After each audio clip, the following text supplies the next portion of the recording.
저주받은 신부의 비녀. 이 이야기는 조선시대 중엽 경주 인근의 어느 양반 집에서 일어난 일입니다. 그 집의 이름은 월성 이씨였습니다. 집안이 크고 부유했으며 특히 여인네들의 일에는 아주 까다롭고 엄격하기로 소문났던 집입니다. 달이 좋던 초여름 날씨입니다. 그 집의 외동딸 장화는 혼례를 앞두고 있었습니다. 장화는 16살의 여린 여인이었습니다. 얼굴은 복숭아꽃처럼 곱고 목소리는 종소리처럼 맑았습니다. 마을 사람들은 모두 월성 이씨의 딸이 신부가 되는 것을 축하했습니다. 신랑은 인근 진안의 유명한 양반 가문 출신이었습니다. 나이는 30이 넘었지만 얼굴은 준수했고 마음씨도 좋다고 소문이 났습니다. 혼인은 양 집안에서 손꼽아 기대하는 일대 경사였습니다. 혼례를 이틀 앞두고 신부의 어머니는 혼례복을 정리했습니다. 붉은 치마는 금실로 술을 놨고 저고리는 진홍색의 명주로 만들었습니다. 구두도 새로 만들었고 비녀도 새로 장만했습니다. 그 비녀는 특별했습니다. 산호로 만든 비녀였습니다. 길이는 손가락만 했고 끝부분은 동글넓적하게 깎아 신부의 머리 위에서 빛나도록 만들었습니다. 그 위에는 작은 금실로 부귀영화라는 글자가 수놓여 있었습니다. 신부의 어머니는 그 비녀를 들었다 놨다를 여러 번 반복했습니다. 우리 딸이 이 비녀를 꽂고 신랑 집으로 가면 저 집에서 얼마나 소중히 여길까. 일생 동안 행복하길 바라며 만든 비녀인데 신부는 그 밤을 거의 자지 못했습니다. 하녀들이 거울을 들려주자 장화는 자신의 모습을 보았습니다. 내일 모레면 나도 며느리가 되는구나. 남편을 만나는구나. 새로운 집에서 시어머니 뵙는구나. 기대도 있었고 두려움도 있었습니다. 하지만 그보다 더 큰 것이 있었습니다. 그것은 어딘가에서 흘러오는 기묘한 느낌입니다. 마치 누군가 자신을 보고 있는 듯한 느낌. 하지만 거울 안에는 자신의 모습만 있었습니다. 장화는 그 밤 창문을 통해 달을 바라봤습니다. 혼례날 아침입니다. 마을은 온통 축제 분위기였습니다. 월성 이씨 집에는 양쪽 집안의 친척들이 모여왔습니다. 신부를 치장하는 일만 해도 여럿이 손을 거들었습니다. 어머니가 손수 장화의 머리를 빗어주었습니다. 검은 머리카락을 살살 감아 올리고 길게 따아 내렸습니다. 그리고 마지막으로 그 산호 비녀를 꽂았습니다. 산호 비녀가 검은 머리 위에서 참으로 곱게 빛났습니다. 어머니가 말했습니다. 우리 딸아, 이제 시집을 간다. 남편을 잘 섬기고 시어머니를 잘 모시고 시가의 모든 일을 솜씨 있게 하거라. 넌 우리 이 집의 딸이니 어디를 가든 명예를 잃지 말거라. 장화는 어머니에게 절을 했습니다. 딸이 명심하겠습니다. 어머니. 어머니는 장화의 얼굴을 들어 살피고 눈가가 붉어졌습니다. 우리 딸이 누군가의 며느리가 되는구나. 생각해보니 눈물이 나는구나. 신부는 가마에 태워졌습니다. 신랑의 집으로 가는 길입니다. 마을 사람들은 모두 나와 신부를 배웅했습니다. 가마 안에서 장화는 산호 비녀를 손가락으로 만져봤습니다. 어머니가 꽂아주신 비녀. 그것이 자신의 새로운 삶의 시작을 의미하는 것 같았습니다. 그런데 그때입니다. 가마가 갑자기 흔들렸습니다. 가마꾼들이 놀라서 가마를 내려놓았습니다. 어떻게 된 일입니까? 신랑의 종들이 달려왔습니다. 신부 마마 괜찮으십니까? 가마 안에서 장화의 목소리가 들렸습니다. 괜찮습니다. 다시 가면 됩니다. 가마가 다시 올려졌습니다. 하지만 가마꾼들은 서로 눈을 마주쳤습니다. 분명히 누군가 가마를 밀었는데 뒤를 봤을 때 아무도 없었습니다. 신랑 집에 도착했을 때 신랑은 신부를 맞기 위해 밖에 나와 있었습니다. 신부가 가마에서 내렸습니다. 신랑은 신부를 보고 흡족한 듯 웃었습니다. 참으로 곱고 현숙한 신부로군. 우리 집이 복을 받겠는데. 그들은 함께 신랑 집으로 들어갔습니다. 그 순간 신부의 머리에서 산호비녀가 떨어졌습니다. 그것을 본 사람들이 모두 놀랐습니다. 신부의 어머니께서 방금 꽂아주신 비녀가 벌써 떨어지다니. 시어머니가 눈썹을 찌푸렸습니다. 혼례날 비녀를 떨어뜨리다니. 그게 무슨 예조인가? 하지만 신랑이 서둘러 비녀를 주워들고 신부에게 다시 꽂아주었습니다. 다시 꽂으면 괜찮을 거야. 너무 신경 쓰지 마. 하지만 무언가 불길한 기운이 공기 속을 떠다니는 듯 했습니다. 신방의 밤이 깊었습니다. 신랑과 신부는 방 안에서 함께 있었습니다. 신랑은 신부의 손을 잡았습니다. 앞으로 우리 함께 살자. 나를 믿고 따라와 줄 거지? 신부는 고개를 끄덕였습니다. 하지만 신부의 마음은 편하지 않았습니다. 그 기묘한 느낌이 계속되고 있었습니다. 자신을 보고 있는 누군가의 시선. 마치 누군가 자신의 뒤에 서 있는 것 같은 그 느낌. 신부는 거울에 자신의 모습을 비춰봤습니다. 붉은 혼례복을 입은 자신. 산호비녀를 꽂은 자신. 그런데 거울에 두 개의 얼굴이 보였습니다. 신부는 비명을 질렀습니다. 아! 신랑이 놀라 몸을 일으켰습니다. 어떻게 된 일인가? 신부는 거울을 가리켰습니다. 거울 안에 다른 여인이. 신랑이 거울을 봤습니다. 하지만 거울에는 신부의 모습만 있었습니다. 괜찮아. 피곤해서 본 착각일 거야. 누워. 신랑은 신부를 안아주었습니다. 사부 그 여인의 정체. 그 다음 날입니다. 신부는 시어머니에게 인사를 드리기 위해 방을 나왔습니다. 시어머니는 신부를 보자 얼굴이 굳어졌습니다. 뭐라도 한 일이 있나? 왜 안색이 이리 안 좋은가? 신부는 말하지 못했습니다. 어떻게 말해야 할까요? 남편 앞에서 거울에 다른 여인이 보였다니. 그날 밤 신부는 방의 종살이 생각났습니다. 조선시대의 방에는 종살이 있었습니다. 아주 얇은 종이를 나뭇가지에 붙인 것입니다. 빛이 통하지 않도록. 하지만 그 밤 신부는 종살이 투명하다는 것을 알았습니다. 밖에서 누군가 손가락으로 종살을 톡톡 두드리고 있었습니다. 톡톡톡. 신부는 벌떡 일어났습니다. 누구세요? 아무도 대답하지 않았습니다. 오직 톡톡톡 하는 소리만 계속 났습니다. 신랑이 깨어났습니다. 뭔가 문제가 있나? 신부는 신랑의 팔을 잡았습니다. 밖에 누군가가. 신랑은 일어나 창을 열었습니다. 하지만 밖에는 아무도 없었습니다. 사흘째 되는 날입니다. 신부는 점점 수척해지기 시작했습니다. 마치 누군가 자신의 생기를 빨아가는 듯한 느낌이 들었습니다. 음식도 제대로 먹지 못했습니다. 입에 넣어도 맛이 없었습니다. 밤마다 그 느낌이 계속되었습니다. 누군가 자신의 옆에 서 있는 느낌. 누군가 자신을 보고 있는 느낌. 그리고 매번 자신의 머리 위에 산호비녀가 뜨거워졌습니다. 마치 비녀가 자신의 두피를 태우는 것 같은 그런 통증. 신부는 거울을 들었습니다. 그리고 머리 위에 비녀를 봤습니다. 산호비녀는 여전히 곱게 빛나고 있었습니다. 하지만 비녀 옆에 다른 손이 보였습니다. 그것은 매우 창백한 손이었습니다. 신부는 깜짝 놀라 거울을 떨어뜨렸습니다. 떨어진 거울이 바닥에서 산산조각이 났습니다. 신랑이 달려왔습니다. 어떻게 된 일이야? 신부는 신랑의 품으로 안겼습니다. 남편, 저는 누군가에게 쫓기고 있는 것 같습니다. 신랑은 신부를 안아주었습니다. 걱정하지 마. 나가 여기 있지 않은가. 아무도 너를 해치지 못할 거야. 하지만 신랑의 말도 신부의 마음을 안심시키지 못했습니다.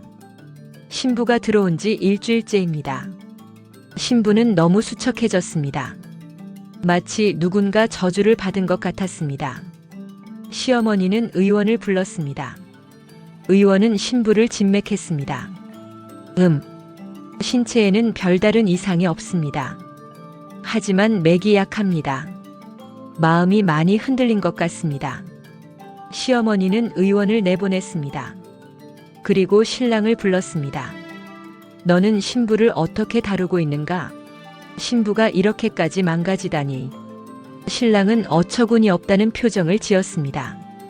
어머니, 제가 신부를 학대한 적이 없습니다. 오히려 신부가 자꾸 이상한 행동을 합니다. 어떤 행동인가? 신랑은 말하기를 꺼렸습니다. 밤마다 비명을 지르고 누군가가 있다고 말합니다. 그런데 밖에는 아무도 없습니다. 시어머니의 얼굴이 변했습니다. 그것은 귀신인가? 신랑도 그 생각을 했습니다. 하지만 말하지 못했습니다. 한편 마을에는 소문이 돌기 시작했습니다. 월성 이 씨의 딸이 신방에서 귀신을 본다는 것. 하지만 이상한 점은 그 귀신이 신부를 무서워하게 했다는 것뿐 아니라 신부를 점점 더 약하게 만들고 있다는 것이었습니다. 마치 신부의 생명을 빨아먹고 있는 것처럼. 10날째입니다. 신부는 거의 누워만 있게 되었습니다. 시어머니는 무당을 불렀습니다. 무당은 신방에 들어가 여러 물건들을 살펴봤습니다. 그리고 신부 곁에 있는 모든 것들을 살폈습니다. 그러다가 무당이 신부의 머리에 꽂힌 비녀를 봤습니다. 그 비녀는 신부의 어머니가 혼례 때 꽂아주신 비녀입니다. 무당은 비녀를 자세히 봤습니다. 산후비녀. 그리고 무당이 갑자기 말했습니다. 이 비녀가 문제입니다. 시어머니가 눈을 크게 떴습니다. 비녀가 문제라니? 무당은 비녀를 벗겨달라고 했습니다. 신부는 약해진 손으로 비녀를 벗으려고 했습니다. 하지만 그 순간 비녀가 불처럼 뜨거워졌습니다. 아! 신부가 손을 놨습니다. 비녀에서 연기가 피어올랐습니다. 무당은 부채를 들고 비녀 주변의 공기를 쓸기 시작했습니다. 그러자 비녀 위의 공간이 왜곡되기 시작했습니다. 마치 누군가 그곳에 서 있다가 사라지는 것 같은 느낌. 무당이 말했습니다. 이 비녀에 걸린 저주입니다. 여인의 원한이 담겨 있습니다. 무당은 신부의 가족을 모두 불렀습니다. 그리고 이 비녀의 역사를 물었습니다. 신부의 어머니가 대답했습니다. 이 비녀는 서울의 유명한 세공인에게 맡겨 만든 것입니다. 무당이 고개를 끄덕였습니다. 그 세공인. 그 사람이 이 비녀를 만들 때 무언가 일이 있었을 것입니다. 신부의 어머니는 자세히 생각해 봤습니다. 그러고 보니 비녀를 맡길 때 그 세공인이 아주 까다로워했습니다. 언제까지 필요한가, 얼마나 급한가, 누구에게 줄 것인가. 그런 것들을 자세히 물었습니다. 무당이 말했습니다. 그 세공인, 혹시 여인이었던가요? 어머니가 고개를 끄덕였습니다. 네. 남편이 돌아가신 후 혼자 세공일을 하는 여인이었습니다. 그리고 그 여인을 알아보기 위해 찾아갔는데 그 다음날 그 여인이 돌아갔다고 들었습니다. 무당은 눈을 감았습니다. 그 여인의 원한이 이 비녀에 담겨 있습니다. 그녀가 왜 남편을 잃었는지, 어떤 슬픔을 겪었는지는 모르겠습니다. 하지만 분명한 것은 그 여인이 이 비녀를 만들면서 모든 한을 담아냈다는 것입니다. 그 비녀를 신부가 꽂는 순간 그 한이 깨어났던 것입니다. 무당은 저주를 푸는 의식을 준비했습니다. 먼저 비녀를 따뜻한 물에 담그고 향을 피웠습니다. 그리고 무당은 중얼거리기 시작했습니다. 오래된 한이여, 슬픔이여, 이를 풀어주옵소서. 그러자 비녀 위에 연기가 피어올랐습니다.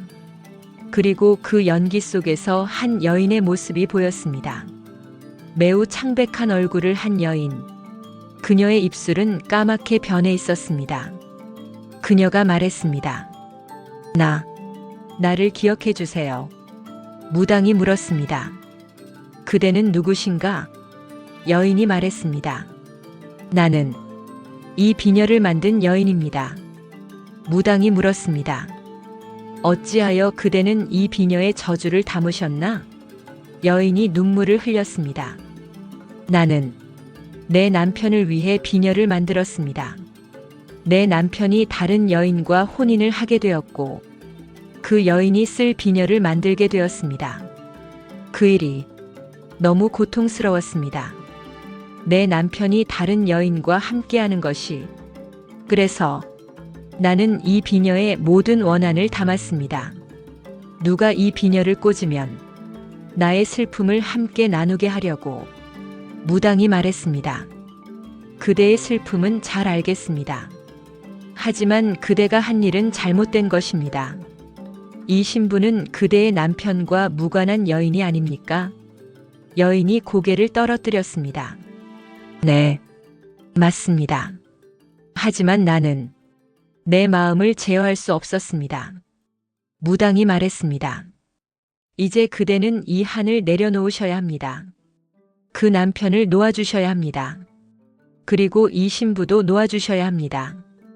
여인의 모습이 점점 희미해지기 시작했습니다. 마지막으로 그녀가 말했습니다. 나는 너무 미안합니다. 그리고 여인은 연기처럼 사라졌습니다. 비녀에서 더 이상 열기가 나오지 않았습니다. 신부는 한숨을 내쉬었습니다. 마치 무거운 짐을 놓은 것처럼. 그 다음 날입니다. 신부는 일어났습니다. 그리고 밥을 먹을 수 있게 되었습니다. 매일 밤 자신을 쫓던 그 기분이 사라졌습니다. 신랑은 신부의 손을 잡았습니다. 이제 괜찮을까? 신부가 고개를 끄덕였습니다. 네, 이제 괜찮을 것 같습니다. 하지만 그 비녀는 어떻게 해야 할까요? 무당은 신부의 어머니에게 말했습니다. 이 비녀는 이제 누가 꽂아서도 안 됩니다. 그 안에는 아직도 그 여인의 원한이 조금 남아 있습니다. 완전히 사라지지는 않은 것입니다. 신부의 어머니가 물었습니다. 그럼 어떻게 하면 됩니까? 무당이 말했습니다. 이 비녀를 절에 시주하십시오. 그리고 그 여인을 위해 기도를 드리십시오. 신부의 어머니는 비녀를 절에 시주했습니다. 절의 스님들은 그 비녀를 보관했습니다. 그리고 매달 그 여인을 위한 기도를 드렸습니다. 시간이 흐른 후 사람들은 그 비녀를 만든 여인의 이야기를 알게 되었습니다. 그 여인의 이름은 연금이라고 했습니다. 연금은 남편 박추를 사랑했습니다. 하지만 박추는 재산이 많은 다른 집안의 딸과 혼인을 하기로 결정했습니다. 연금은 그 일로 너무 커다란 슬픔을 느꼈습니다. 그 슬픔 속에서 박추의 신부가 쓸 비녀를 만들게 되었습니다. 그것은 돈 때문이었습니다. 살아가기 위해. 하지만 그 일을 하는 동안 연금의 마음은 점점 더 어두워졌습니다. 자신의 사랑하는 사람이 다른 여인과 함께하는 것을 생각하면서 그녀의 손에는 비명의 소리가 담겨 있었습니다. 그 비명은 산호 비녀에 각인되었습니다. 결국 비녀가 완성되는 날 연금은 세상을 떠났습니다. 그녀는 원한을 안고 죽은 것입니다. 13부 신부의 살. 신부 장화는 결국 남편과 오래 살았습니다. 저주가 풀린 후 신부의 삶은 평온해졌습니다. 비록 그 첫 며칠은 공포였지만 그것을 겪으면서 신부는 무언가를 깨달았습니다. 이 세상에는 자신이 모르는 슬픔들이 많이 있다는 것. 그리고 그 슬픔들이 때로는 자신도 모르게 누군가에게 전해진다는 것. 신부는 그 이후로 부자부기보다 남편과의 사랑, 자식들에 대한 정성, 종들에 대한 자비를 더 소중히 여겼습니다. 그 비녀는 절에 500년이 넘게 보관되었습니다.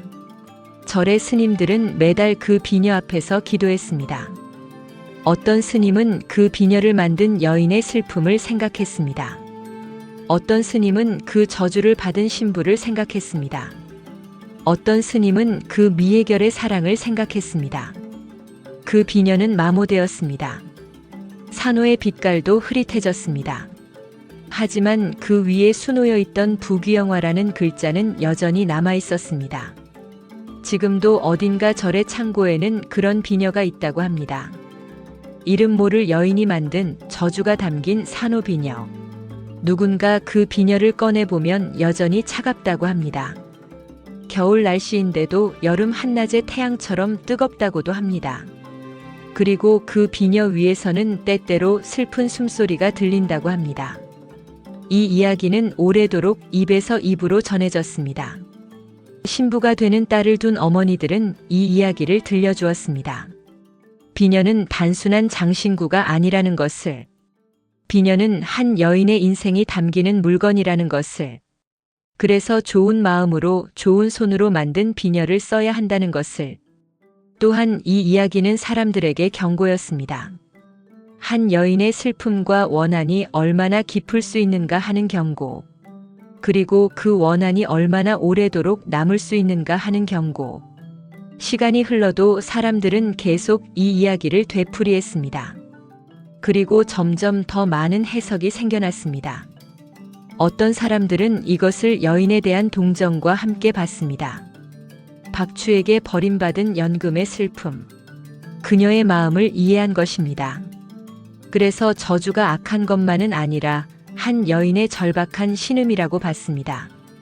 하지만 또 다른 사람들은 이것을 경고로 봤습니다. 아무리 정당한 슬픔이라도 그것을 남에게 전가하면 안 된다는 경고. 신부는 아무 잘못이 없었습니다. 그런데 그녀가 그 여인의 원한을 받아야 했습니다. 18부 연금의 삶. 하지만 연금의 삶을 생각해보면 그녀 역시 피해자였습니다. 조선시대 여인은 자기 뜻대로 누구와 결혼할 수 없었습니다. 그래서 연금이 박추를 사랑했어도 박추가 다른 여인과 혼인하는 것을 막을 수 없었습니다. 박추 역시 자신의 집안의 뜻을 거역할 수 없었을 것입니다. 모두가 시대의 구조 속에서 피해자였던 것입니다. 그리고 연금은 그 구조 속에서 자신의 슬픔을 표현할 수 있는 유일한 방법을 찾았습니다. 비녀 만들기. 그 안에 모든 마음을 담기. 절의 한 스님이 이 비녀에 대해 깊이 생각한 적이 있습니다. 그 스님은 이 비녀가 단순한 저주의 물건이 아니라고 생각했습니다. 오히려 이것은 연금의 삶이 응축된 물건이라고 생각했습니다. 비녀 한 개에 담긴 한 여인의 전 인생.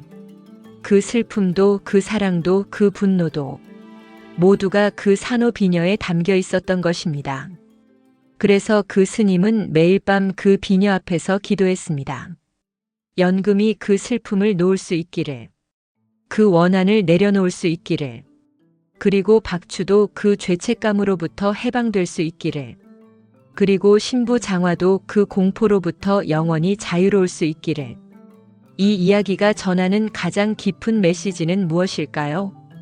그것은 원한도 중요하지만 연민이 더 중요하다는 것입니다.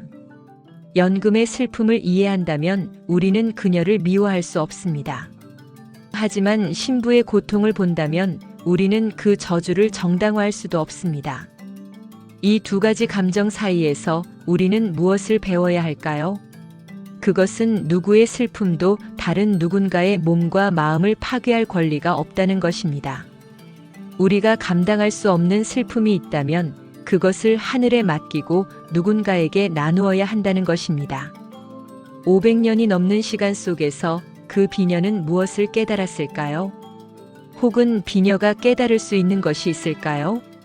절의 스님들은 생각했습니다. 비녀도 시간 속에서 변한다는 것을. 처음에는 뜨겁고 차갑고 분노와 슬픔이 가득했던 그 비녀도 시간이 지나면서 조금씩 그 감정들을 놓아주는 것이 아닐까. 500년 동안 지어진 수많은 기도들이 그 비녀를 조금씩 순화하고 있는 것이 아닐까. 어떤 이야기꾼은 이렇게 덧붙였습니다. 연금과 박추가 그리고 신부 장화가 저 세상에서 만났을 때 그들은 무엇을 했을까? 혹시 연금이 자신이 한 일을 후회했을까? 혹은 박추가 연금을 사랑했던 마음으로 돌아갔을까? 그리고 신부 장화는 연금을 용서했을까? 이 모든 것은 알 수 없습니다.